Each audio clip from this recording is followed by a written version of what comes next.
Dani Olmo tidak senang karena cederanya mudah kambuh. Dani Olmo telah berbicara tentang rasa frustasinya akibat cedera di Barcelona. Olmo kembali absen musim ini karena masalah fisik dan Fermin Lopez memainkan peran penting selama absennya.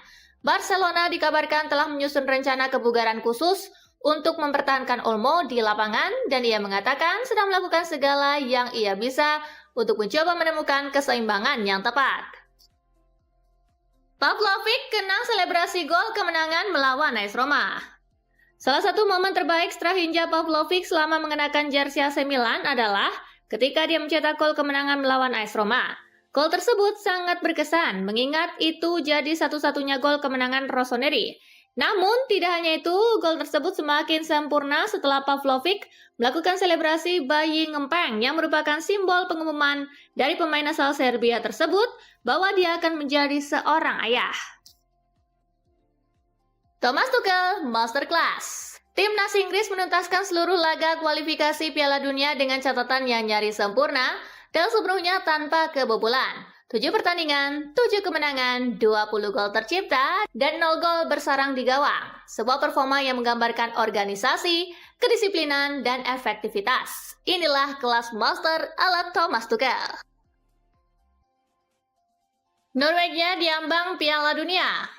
Pelatih Norwegia, Ståle Solbakken, mengatakan penantian selama 25 tahun untuk mencapai turnamen besar memberi tekanan psikologis besar pada timnya. Setelah mereka hampir memastikan tempat di Piala Dunia 2026. Anak asuhnya mengalahkan Estonia 4-1 dalam pertandingan kandang terakhir mereka di pertandingan terakhir Grup I kualifikasi Piala Dunia. Charlotte dan Erling Haaland masing-masing mencetak 2 gol di babak kedua. Tierney Reinders terkejut dengan nilai transfernya. Tierney Reinders mengaku terkejut ketika mengetahui besaran biaya transfer dari AC Milan ke Manchester City di musim panas yang mencapai 70 juta euro. Wow, itu angka yang tinggi. Saya kadang-kadang memeriksa mantan rekan setim di Transfermarkt. Terakhir kali saya tahu berapa harga saya dibeli, saya terkejut. Namun itu adalah pujian yang bagus dari Transfermarkt, ujar Reinders. Satu-satunya cara Italia lolos langsung ke Piala Dunia 2026. Italia masih berpeluang lolos langsung ke Piala Dunia 2026 meski amat tipis. Syaratnya mereka harus menang besar atas Norwegia. Kalau dilihat-lihat sedikit mustahil sebab Azzurri harus menang minimal selisih 9 gol. Gattuso tidak senang timnas Italia disuruh kerja oleh supporter. Pelatih timnas Italia Gennaro Gattuso mengaku tidak senang terhadap perlakuan supporter kepada skuad asuhannya di tengah laga melawan Moldova. Di babak kedua, supporter terdengar menyerukan "Andate alla Ferrari" yang artinya "pergilah bekerja" kepada para pemain Italia. Gattuso menegaskan semuanya sudah berubah dan timnas Italia pasti akan lolos ke Piala Dunia. Rodrigo makin dekat ke City. Perombakan skuad di Bernabeu pada bursa musim dingin tampaknya semakin tak terhindarkan. Seiring masa depan Rodrigo yang kian mengarah pada pintu keluar. Manchester City disebut berada di posisi terdepan untuk mengamankan tanda tangannya. Dengan potensi kesepakatan besar yang mencapai 70 juta pound sterling. Kante kembali dengan sempurna. Setelah lebih dari 1 tahun absen membela timnas Prancis, N'Golo Kante kembali tampil dan langsung menunjukkan performa kelas dunia. Didier Deschamps bahkan menyatakan bahwa Kante berada dalam kondisi terbaik yang pernah ada. Dan dengan penampilan seperti ini, ia jelas menjadi kandidat kuat untuk mengamankan tempat di skuad Piala Dunia. Bayern Munich siapkan kontrak baru untuk Manuel Neuer. Bayern Munich dikabarkan telah memutuskan untuk menawarkan perpanjangan kontrak kepada kiper veteran sekaligus legenda klub Manuel Neuer selama 1 tahun lagi. Dengan demikian, Neuer akan tetap di Allianz Arena hingga Juni 2027. Kiper peraih Piala Dunia 2014 tersebut menegaskan kembali bahwa ia ingin meluangkan waktu sebelum mengambil keputusan mengenai masa depannya. Negosiasi kontrak baru kabarnya akan digelar pada bulan Desember. Thomas Tuchel targetkan timnas Inggris lebih kompak. Thomas Tuchel menegaskan kembali keinginannya untuk membangun timnas Inggris menjadi skuad yang bersatu daripada berfokus pada susunan pemain awal setelah kemenangan 2-0 atas Serbia. Fokus Tuchel tetap pada menyatukan skuad, menekankan pentingnya semua pemain yang tampil, baik dari menit pertama maupun dari bangku cadangan. Lazio siap rekrut pemain anyar di bursa Januari. Lazio dikabarkan sedang mempersiapkan diri untuk melakukan aktivitas di bursa Januari mendatang. Klub ibu kota Italia itu akan mengusahakan transfer setidaknya 2 pemain baru untuk memperkuat kedalaman skuad Maurizio Sarri di paruh kedua musim 2025-2026. Sarri juga yang memutuskan siapa pemain yang akan hengkang dan ia telah menentukan pemain yang akan dijual untuk mendanai kedatangan para pemain baru.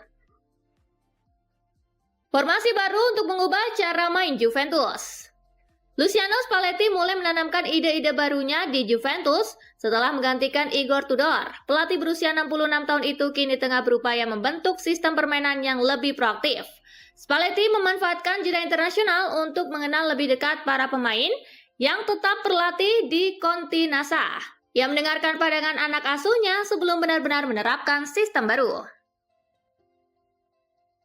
Kroos tolak karena Güler disebut penerusnya di Real Madrid. Nama Toni Kroos masih menggema di Santiago Bernabeu. Kini muncul perbincangan Toni Kroos baru di Real Madrid pada diri Arda Güler. Namun bagi Toni Kroos sendiri, membandingkan Güler dengannya adalah hal yang keliru. Menurut Kroos, Güler memiliki gaya bermain berbeda dan tak bisa disebut sebagai penerus langsungnya di lini tengah Real Madrid. Cedera Riccardo Calafiori tidak serius. Timnas Italia berharap Riccardo Calafiori akan fit untuk pertandingan kualifikasi Piala Dunia terakhir mereka melawan Norwegia.